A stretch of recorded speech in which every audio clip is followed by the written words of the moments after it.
"Tell them, Clara," Alexander Voss's voice rang out, slicing through the chatter. "Tell everyone here who you want as your mother."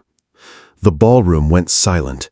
Guests froze mid-sip, the light from the chandeliers glittering off crystal and gold. All eyes turned to the small girl in a pale blue dress standing on the marble floor.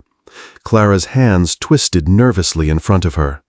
Beside Alexander stood three women, Serena, Bianca, and Tasha, each breathtaking in designer gowns, their polished smiles made for the cameras. Camera flashes popped, catching the shimmer of their jewelry. At the far edge of the room, Eleanor Brooks stood quietly, holding a tray of empty glasses. She wore a simple black dress, her hair neatly tied back, a small pearl pin catching the light. Her warm brown skin and calm presence stood in stark contrast to the glittering crowd. She wasn't here to be noticed. "Well," Alexander's tone sharpened, "go ahead." Clara's eyes moved between the three glamorous women, then stopped on Elena. Her voice trembled, but her words were firm. "I choose Elena. I want her to be my mother." The room erupted in gasps and murmurs. Serena's smile faltered. Bianca let out a short laugh. "Elena?" Bianca scoffed. "She scrubs floors, darling." "She doesn't belong here," Serena added, her voice dripping disdain. Alexander's gaze locked on Elena, cold and hard. "Miss Brooks," he said, "I don't know what you've been telling my daughter, but I haven't told her anything," Elena replied evenly. This was Clara's choice. The crowd leaned closer. No one interrupted Alexander Voss like that.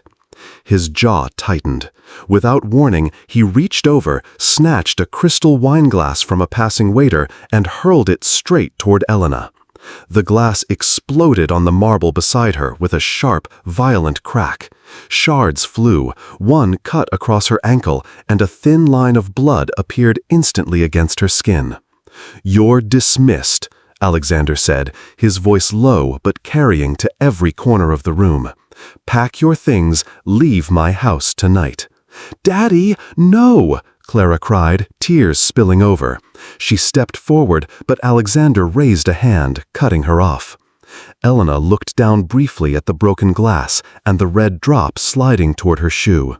Then she set the tray down on a side table, lifted her chin, and straightened her back. Without another word, she turned toward the servants' hallway, her heels crunching over the shards.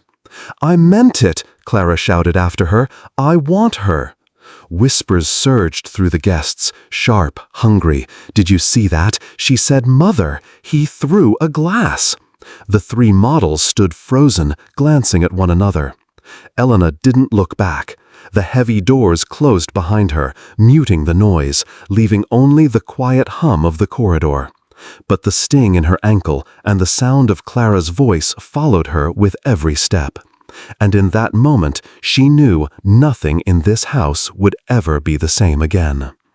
The corridor beyond the ballroom was dim, the hum of the heating system the only sound. Elena kept walking, one hand pressed discreetly against her ankle to stem the blood.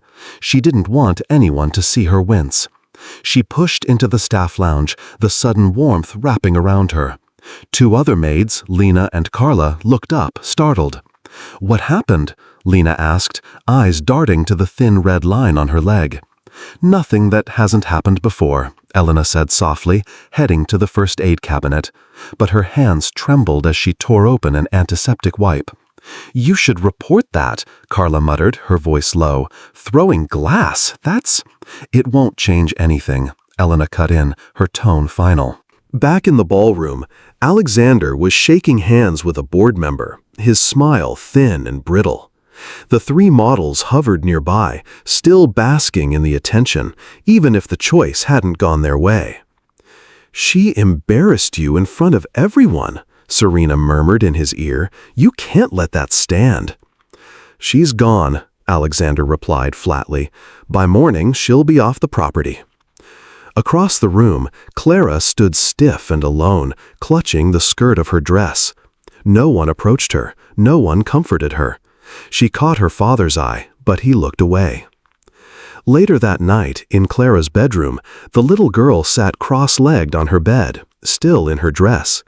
The moonlight spilled through the window, silvering her curls. When the door opened, she looked up hopefully. "Daddy?" she asked. Alexander stepped inside, his suit jacket gone, tie loosened.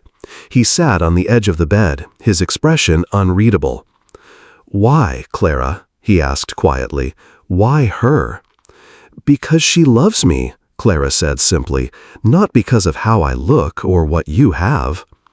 Alexander's jaw flexed. She's not our kind of people." "She's my kind of people," Clara shot back, her voice rising. "She listens to me. She tucks me in. She makes me feel safe." For a moment, Alexander's gaze faltered, but he recovered quickly. "You'll understand when you're older," he said, standing. "Get some sleep." Clara's eyes brimmed with fresh tears. "I already understand. You don't." The next morning, Elena stood in the kitchen, packing her few belongings into a canvas bag. The staff avoided her eyes. Word had spread fast. "Where will you go?" Lena asked quietly. "I'll find somewhere," Elena replied, though she wasn't sure. She glanced out the window toward the snowy garden. Clara's footprints dotted the frost, leading toward the pond. A cold spike of worry hit her chest. She dropped the bag and headed for the back door. Outside, the air bit at her skin. She followed the small footprints until they disappeared at the edge of the frozen pond. And then she saw her, Clara, in her nightgown, standing on the ice. "Clara!" Elena's voice tore through the morning stillness. The girl turned, startled, just as the ice beneath her cracked with a sharp report. Elena didn't think. She kicked off her shoes and sprinted, the frost burning her feet. The crack widened, and with a shriek, Clara plunged into the freezing water. Elena dove in after her. The cold was a knife, stealing her breath, but she fought through it, reaching for the small, flailing body. She got an arm around Clara's chest and kicked hard toward the edge, every muscle screaming. Hands grabbed them, two gardeners, white-faced with shock, pulling them onto the bank. Elena collapsed on the snow, gasping, her arms still locked protectively around Clara. Somewhere behind her, a deep voice shouted her name. She turned her head and saw Alexander, standing at the edge of the path, eyes wide, frozen in place. He had seen everything. For a long moment, Alexander didn't move. The snowflakes clung to his hair, melting slowly against the heat of his skin. His eyes were locked on Elena, on the way she held Clara, as if the world could take the child from her at any second.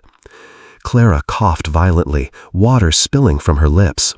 Elena pulled off her soaked sweater and wrapped it around the girl, ignoring the way the cold gnawed at her bones. "Get blankets," Alexander barked at the gardeners, his voice cracking for the first time in years. They ran toward the house. Elena kept her focus on Clara.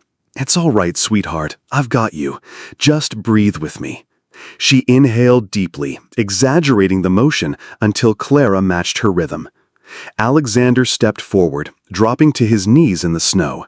His hands hovered awkwardly before resting lightly on his daughter's hair. "Clara, are you hurt?" "I'm cold," she whispered, her teeth chattering. Then, quieter, "I thought you sent her away." Alexander's voice caught. He glanced at Elena, and for the first time, there was no contempt in his eyes, only something raw and unguarded. "I was wrong." Elena didn't answer. She shifted her weight to keep Clara steady, her own clothes dripping onto the snow. Within minutes, 2 staff members returned with blankets. Alexander helped wrap them around Clara, then reached to lift her into his arms. But Clara clung to Elena instead. "Let her," Elena said softly. Alexander hesitated, then nodded. They walked back to the house together, Elena carrying Clara, Alexander pacing close beside them as if ready to catch them both if they faltered. Inside, the staff scrambled. Hot water, towels, a roaring fire. Elena sat with Clara on the couch in the library, the heavy curtains drawn against the cold light outside. She rubbed the girl's arms, speaking in a low, steady voice. Alexander stood near the fireplace, staring at them. Something about the scene unsettled him, not in a way he could name, but in a way he couldn't ignore. This woman, whom he'd humiliated less than 24 hours ago, had just risked her life without hesitation for his child. Finally, he crossed the room. "Elena." She looked up. "Stay," he said. It wasn't a question. Elena's brows drew together. "For how long?" "As long as Clara needs you," he replied. His voice was quieter now, stripped of the steel it usually carried. "I'll make arrangements." For a moment, their eyes held. The fire popped softly in the grate. Elena looked back down at Clara, who was already dozing against her shoulder. Then I'll stay." The snow had stopped by the next morning, but the house felt heavier somehow, quieter, watchful. Clara refused to leave Elena's side, following her from the kitchen to the library like a shadow. Alexander, on the other hand, buried himself in calls from his office. His voice carried through the closed door, clipped, restless. He had sent instructions for Elena to be reinstated as Clara's full-time caretaker, but beyond that, he said nothing to her. By mid-afternoon, everything changed. Lena rushed into the library, clutching her phone. "Elena," she whispered urgently, "you need to see this." On the screen, a video played, grainy security footage from the back garden, the icy pond, Clara on the ice, the moment it cracked. Elena sprinting, diving in without hesitation, pulling the child out, holding her close as steam rose from their breath in the freezing air. The caption read, "Billionaire's maid risks life to save his daughter." The view count ticked upward by the second, thousands, tens of thousands. Elena's stomach sank. Who posted this? "Somebody leaked it, maybe one of the gardeners," Lena said. "It's everywhere now, news sites, social media, even TV." Before Elena could process, Alexander appeared in the doorway, his phone still in his hand. He looked directly at her. "It's gone viral." By evening, reporters were camped outside the gates. Headlines screamed about the unsung hero inside the Voss estate. Talk show hosts debated her courage. Clips of the rescue played in slow motion, dramatic music added for effect. Clara watched the coverage from the couch, her small smile growing every time Elena appeared on the screen. "They know you're the best," she said. Alexander stayed mostly silent, but his actions spoke louder. He positioned himself between Elena and the reporters whenever they ventured out, refused interviews that excluded her, and, in a move that shocked the staff, invited her to sit beside him during dinner. But not everyone was pleased. The next day, Serena showed up unannounced, her heels clicking sharply against the marble floor. "I thought you'd come to your senses by now," she said to Alexander, glancing disdainfully at Elena. "Instead, you've turned your house into a circus." "It's not your concern," Alexander replied evenly. Serena's gaze narrowed. "You think the board's going to like this? A maid becoming the face of the Voss family? It's embarrassing." Before Alexander could answer, Clara walked in. "She's not embarrassing," she said hotly. "She's my family." Serena blinked, momentarily caught off guard, but recovered with a tight smile. "Sweetheart, you don't understand how these things work." "I understand enough," Clara shot back, then turned and left the room. Elena followed her, but not before meeting Serena's eyes, calm, steady, unflinching. That night, Alexander found Elena in the library, a book open on her lap as Clara dozed beside her. "You should know," he began, "the board's not happy. Damien Cole's already made comments about optics and suitability." "I'm not here for them," Elena said quietly, closing the book. "I'm here for Clara." Alexander studied her for a long moment. "Yes, you are." He almost smiled, but the shadow in his eyes remained. That's what worries them. Outside the estate gates, the reporters stayed. The questions grew sharper. And somewhere in the city, Damien Cole was watching the same viral video, planning exactly how to turn public admiration into scandal. Inside the house, Elena could feel the change in the air. Warmer toward her, yes, but also charged, like the stillness before a storm. She had no idea how far some people would go to push her out again. 3 days after the rescue, the crowd outside the Voss estate hadn't thinned. Camera lenses poked through the gates like restless eyes. News vans lined the street. Inside, the staff moved briskly but quietly, every door and curtain a shield against the outside world. Alexander stood in the foyer, fastening the cuff of his navy suit. "They're not going away," he said to Alexander, who was helping Clara into her coat. "If we don't address this, they'll keep inventing their own version of the story." "I don't want a story," Elena replied. "I just want my life back." Alexander gave a small, humorless smile. "Your life changed the moment you stepped onto that ice." The press conference. An hour later, Alexander strode out through the front gates with Clara and Elena by his side. The reporters erupted, microphones lunging forward. Alexander raised a hand for silence. "I'm here to set the record straight," he said, his voice carrying. "Last week, my daughter's life was saved by Elena Brooks. She acted without hesitation, without thought for herself. I owe her my child's life." He glanced at Elena, then back at the sea of cameras. "She is and will remain part of this family as long as Clara wishes. That's not up for debate." Questions flew instantly. "Mr. Voss, are you saying she'll be legally adopted? Is this a publicity stunt? Miss Brooks, how does it feel to be called a hero?" Elena blanked under the sudden barrage. "I'm not a hero," she said quietly. "I'm someone who loves this child. That's all."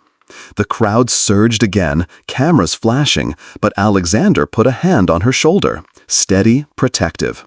"That's all you need to know," he told the press, before turning them back toward the house. The backlash. By evening, the statement had gone viral. Social media was ablaze with clips of Alexander's words, some praising him for his humility, others accusing him of romanticizing the help for optics. But inside the sleek boardroom of Voss Industries, Damian Cole watched the footage with narrowed eyes. The board members murmured among themselves. "This is dangerous," one said. "Sentimentality doesn't build trust with investors." Damian leaned forward. "It's more than dangerous. He's putting a maid on a pedestal while our competitors sharpen their knives. We can't afford the distraction." "So?" another board member asked. Damian smiled thinly. "So, we give the public a reason to question her." Under the same roof. That night, Elena sat in the kitchen with Clara, helping her with a puzzle. Alexander appeared in the doorway. "I'm heading out of town tomorrow," he said, "but you'll both be safe here." "Safe from what?" Clara asked. He hesitated. "From people who don't understand us." Elena caught the flicker in his expression. "People who don't understand me, you mean?" Alexander's jaw tightened. "It doesn't matter what they think. You're here because Clara needs you." "And what about you?" Elena asked before she could stop herself. He paused, as if the question caught him off guard. "I don't know yet." Meanwhile, across the city, Damian sat at a mahogany desk, a stack of files spread before him. At the top, photographs of Elena, printouts of old employment records, even a faded clipping from years ago. He tapped one finger against a name buried in the papers and smirked. Everyone has something they'd rather keep buried. The midpoint had arrived. Elena was now a public figure. Alexander had drawn a clear line in the sand, and the enemy had begun sharpening his attack. From here on, there was no turning back. The first sign of trouble came 2 days after the press conference.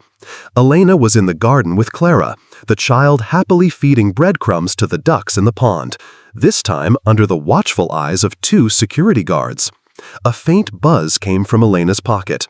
She checked her phone. A news alert. Hero Maid's criminal past? Exclusive investigation. Her stomach turned cold. She clicked the link. Grainy photos from years ago filled the page, her younger self in a courtroom, a headline screaming about theft charges from her time at a previous employer. The article twisted the facts, omitting that the charges had been dropped for lack of evidence. It painted her as untrustworthy, dangerous even. She could almost hear the voiceover in her head. Was she saving Clara or saving her own image? Inside the estate, Alexander slammed the same article down on his desk. "Damien," he muttered, recognizing the fingerprints all over the smear. His phone rang, an emergency board meeting. When he arrived, Damien was already there, speaking smoothly. "We have to consider public perception. The optics are terrible." "This is garbage, and you know it," Alexander snapped. "Those charges were false." Damien spread his hands innocently. "Maybe so, but public opinion doesn't care about court records. It cares about headlines." Some board members nodded grimly. "This is exactly why I told you not to elevate her," Damien continued. "Now she's a liability to your image, to the company, to Clara." Alexander's voice dropped to a growl. "You stay away from her." Damien only smiled. "I'm protecting the family name. Can you say the same?" Back at the house, the tension was already seeping in. 2 staff members avoided Elena's eyes. Others whispered when she passed. The security guards assigned to watch Clara now seemed to be watching her just as closely. That evening, Serena returned, her tone falsely sweet. "I heard about the article," she said to Elena in the hallway. "You really should have told us about your history." "There's nothing to tell," Elena replied evenly. Serena's smile sharpened. "Oh, but there's always something, and sooner or later everyone finds out." Later, in the library, Alexander found Elena staring at the fire, her shoulders tight. "I know about the article," he said. "I figured you would," she answered without looking at him. "They're lies, all of it." "They're half-truths twisted to look like lies," Elena corrected quietly, "and those are harder to fight." Alexander sat across from her. "I'll make it stop." She met his eyes. "Can you? Or will defending me cost you too much?" He hesitated, just a fraction too long, and she looked away. Meanwhile, Damien met with a journalist in a dimly lit restaurant. "You have what you need," he said, sliding an envelope across the table. "Run the next piece by Friday. The angle is instability, that she's unfit to be around a child." The journalist nodded, pocketing the envelope. The next morning, paparazzi were back in force. Clara had to be ushered into a car under a jacket to shield her from the flashes. Reporters shouted questions at Elena. "Why didn't you disclose your criminal record? Are you using the child for fame? Do you have custody rights?" Clara clung to her arm, confused and scared. Elena tightened her hold, her jaw set. From a window above, Alexander watched, his hands clenched. Damien's strategy was working. Keep Elena on the defensive. Make her look guilty by forcing her to explain herself. And deep down, Alexander knew the attacks wouldn't stop until someone was destroyed. The breaking point came on a rainy Thursday afternoon. Elena was in the music room with Clara, guiding her small hands over the piano keys. The sound of rain against the windows made the space feel warm, almost safe. Until the door burst open. 2 uniformed officers stepped inside, flanking a stern-faced woman in a dark suit. She held up a badge. "Child Protective Services. We've received a report of neglect and emotional harm." Clara froze. "What? No! Elena would never!" "Ma'am," the officer interrupted, "we need you to step away from the child." Elena's heart slammed in her chest. "This is a mistake." The social worker's tone was clipped.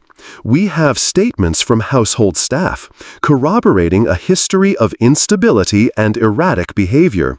For the child's safety, she will be placed under temporary care until an investigation is complete." Clara's voice rose to a wail. "I'm not going anywhere without her." The officers moved forward. Elena's instincts screamed to protect her, but any resistance would only make it worse. She dropped to her knees in front of Clara.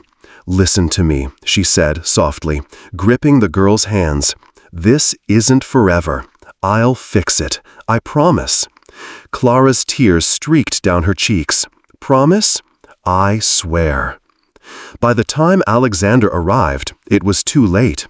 He strode into the foyer just as the officers were leading Clara out. "What the hell is going on?" The social worker turned. "Mr. Voss, we have reason to believe your daughter's welfare is at risk under the influence of this woman." Alexander's glare was a weapon. "She's saved my daughter's life once already. What kind of risk is that?" "Evidence will be reviewed," the social worker replied coolly. "Our office will be in touch." The door closed behind them. The house felt emptier instantly. Alexander rounded on Damien, who was standing in the hallway, pretending surprise. "This is your doing." Damien's expression was smooth as glass. "If the woman has nothing to hide, she'll be cleared." "You planted those statements," Alexander snarled. "You dragged the staff into this." Damien didn't deny it. "I did what needed to be done. She's a threat to the company, to you, to the child's future." That night, Elena sat in her small staff quarters, staring at the bare wall. The house was silent without Clara's laugh echoing down the halls. The absence was a physical ache. Her phone buzzed, a message from an unknown number. "Stop fighting, leave quietly, and this will all go away." No name, no signature, but she didn't need one. She could almost hear Damien's voice in the words. For the first time since stepping into the Voss estate, Elena felt the weight of defeat settle heavy on her chest. Every path forward seemed blocked. The public believed the worst. The board wanted her gone, and now Clara was in the system. She'd promised to fix it, but how? How could she fight an enemy who controlled every piece on the board? Somewhere deep in the house, Alexander poured himself a drink, staring into the fire. He had power, resources, and influence, but he was starting to realize that none of it mattered if he couldn't protect the one person who had shown him what family could mean. For both of them, the question had shifted from how to win to how to survive. 3 sleepless nights passed before Alexander showed up at Elena's door. "We're getting her back," he said without preamble. Elena looked up from the stack of legal forms she'd been trying and failing to understand. How? Damien owns the narrative. He's bought the staff, the press.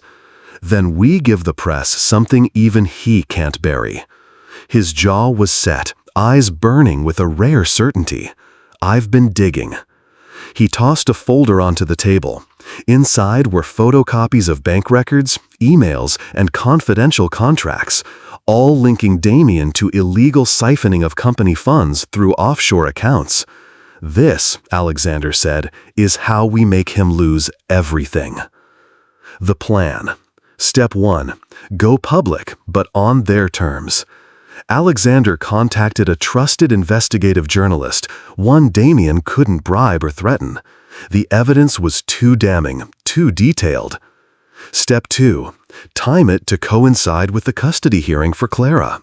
If Damien's corruption broke in the middle of the hearing, his credibility as the source of the accusations against Elena would implode. Step 3. Put Elena on the stand. Not just to defend herself, but to tell the truth. About Clara, about the glass-shattering night, about everything. The hearing. The courtroom was packed. Cameras flashed outside, reporters jostling for a better view. Damien sat at the petitioner's table, his suit perfect, his smirk faint. Elena sat beside Alexander, her hands folded tightly. Across the room, Clara sat with a temporary guardian, looking small but fierce. Damien's lawyer began with venom. "Ms. Brooks, isn't it true you were once charged with theft?" "Yes," Elena said calmly, "and it's also true those charges were dismissed, because they were false." The lawyer pressed on. "And yet you hid this from the Voss family?" "I hid nothing," Elena said. "I was hired to care for a child, and I did. Every day, including the day I nearly died pulling her from a frozen pond while everyone else stood and watched." Murmurs rippled through the courtroom. Then Alexander stood. "Your Honor, before we go any further, I have evidence that directly impacts the credibility of Mr. Cole's accusations." He handed a thick file to the judge. As the pages were examined, whispers turned into an audible buzz. Offshore accounts, shell companies, wire transfers into Damien's personal portfolio, millions siphoned from Voss Industries. The judge's eyes hardened. "Mr. Cole, you will remain in this courtroom until law enforcement arrives." Damien shot to his feet. "This is a setup." "Sit down," the judge ordered. Outside, the press pounced as Damien was escorted into a police vehicle. The story flipped instantly, from hero Maid's dark past to corporate vice president arrested for embezzlement, child neglect accusations baseless. Inside the courtroom, the judge ruled swiftly. All accusations against Miss Brooks are dismissed. Custody of Clara Voss will remain with her father, with Miss Brooks designated as primary caregiver. Clara bolted across the room, throwing her arms around Elena. "I knew you'd come," she whispered. Elena hugged her tightly, tears stinging her eyes. "I promised." As they stepped into the sunlight, reporters shouted questions, but this time the tone was different. Curiosity, even admiration. Alexander placed a protective hand on Elena's back. "Where to now?" she asked quietly. "Home," Alexander said, "and then we figure out the rest." For the first time in weeks, Elena let herself smile.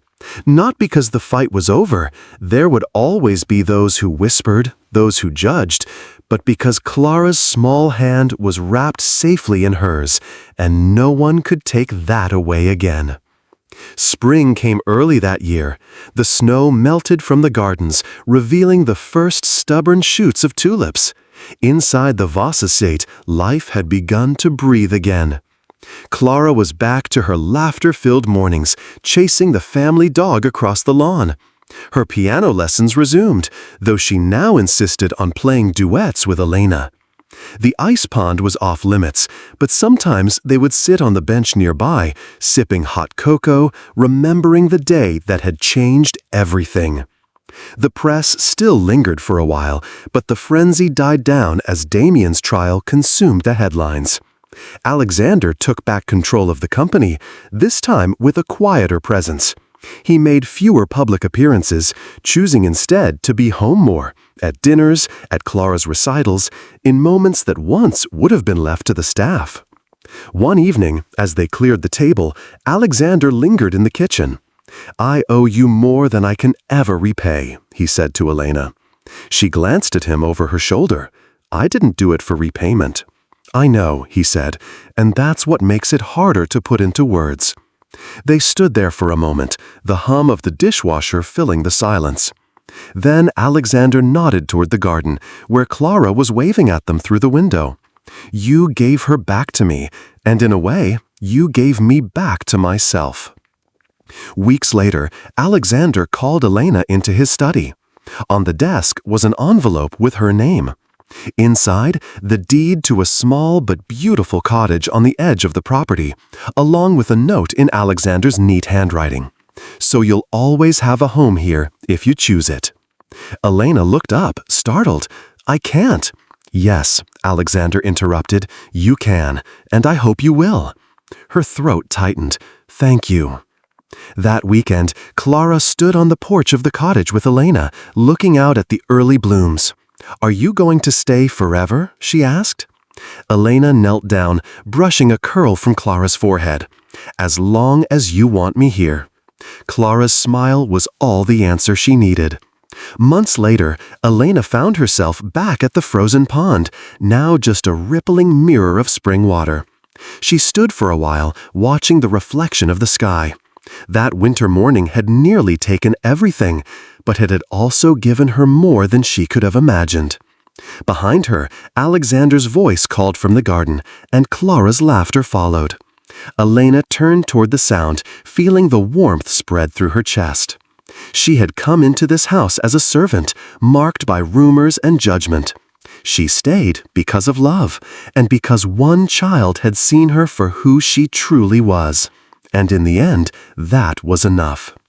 In life, injustice often arrives unannounced, like a storm that sweeps away everything you thought was secure.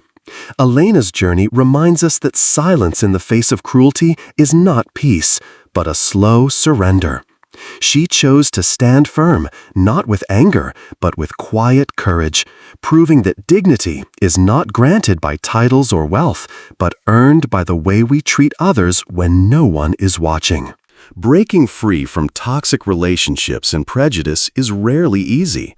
It requires not only recognizing the harm, but also daring to take the first step away from it, even if your voice trembles. Elena's story echoes an old Western saying, "A smooth sea never made a skilled sailor." Hardships shape us, revealing both the strength we didn't know we had and the allies we never expected to find. Her victory was not just in reclaiming her place beside Clara, but in reclaiming her own worth. When we strip away power, money, and appearances, what remains is the truth of our character, and it is this truth that ultimately earns respect.